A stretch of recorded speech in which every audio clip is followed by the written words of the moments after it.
Well, today is the day. The weather is just gorgeous outside, and I've got a couple of days here where I can play just before the weekend. So, I got the drop springs for the truck. I've got the new bushings that are going to go onto the control arm on the front, or the sway arm. And I've got my new shocks for the front end because I'm dropping it 2 inches. You should replace the shock as well. So anyways, I'm going to get that pile of parts onto the truck. I've also got the new replacement window struts for the back glass. Let's go take a look at the truck's stance right now. And then I'm going to show you how everything goes while I'm putting it together. And we'll get some after shots when we're all done and take it for a test drive.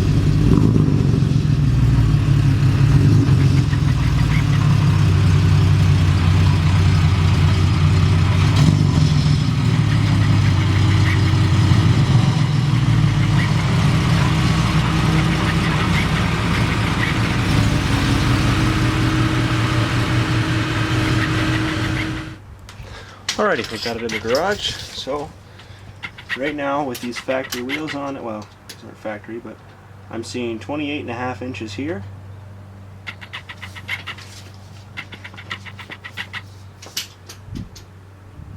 And I've actually got 29 inches over here.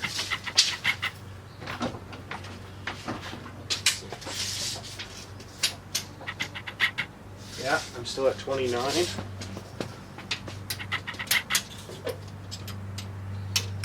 And this is 28.5, so there's actually a ½ inch difference on the driver's side of the truck. It could be a fender's lower, could be the flare on it is just dropped on one side. It could be the cement is not quite level left and right, or front to back rather. But let's tear this thing apart and see what we can do. Alright, number one, we got to lift the truck up.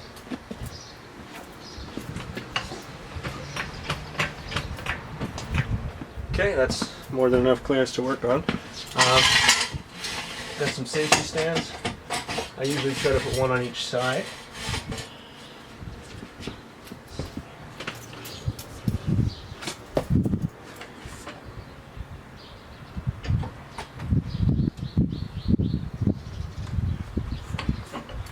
There we go. I lowered the truck just a little bit, so some of the weight is on the stands and some of the weight is on the jack. Now I'm going to go ahead and just pull that tire off.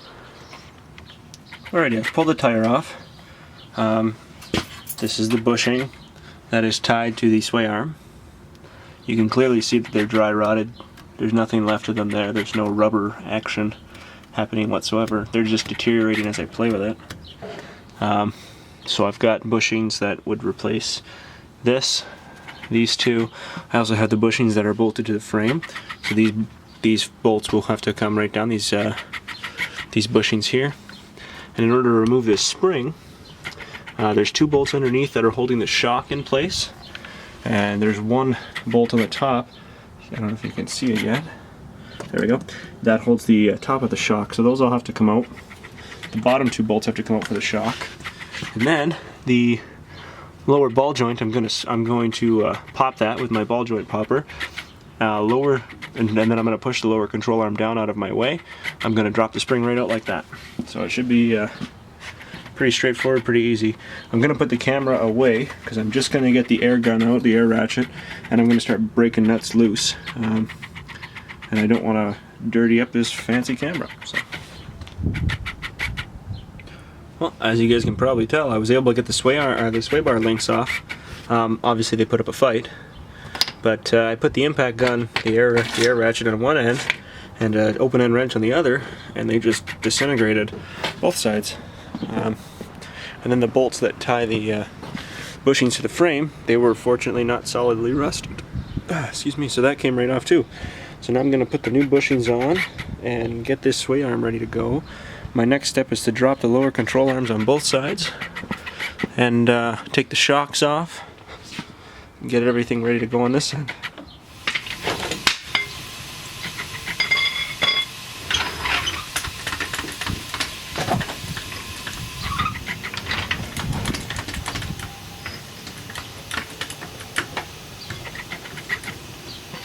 Okay.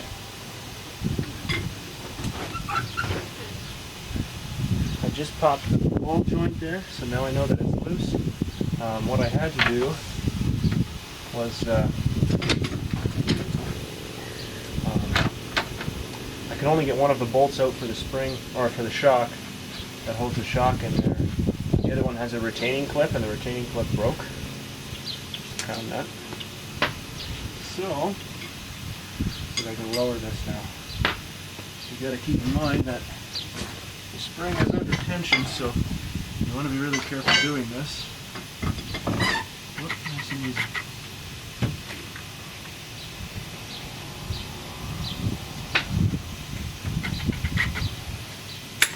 Here we go.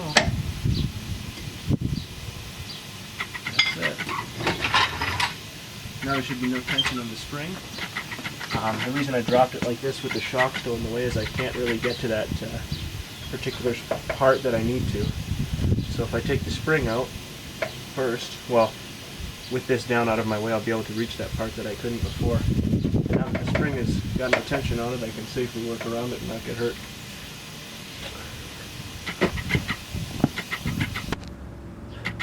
Well, I'm just showing you a side-by-side comparison of the standard factory spring and the aftermarket 2-inch drop spring compared to a factory shock compared to the 2-inch drop shock.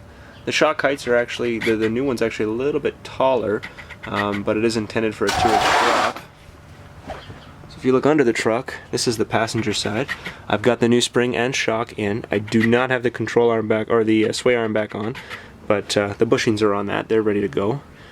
I had to fight with this side a little more than expected because I had an issue with, let's see, the little retaining clip that happened to house the shock.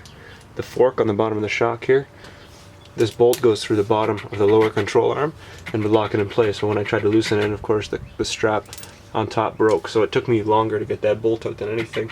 I've since replaced it with a nut and bolt, and that should work just as good down there. I don't know if you're going to be able to see. Right about there is one there for sure though.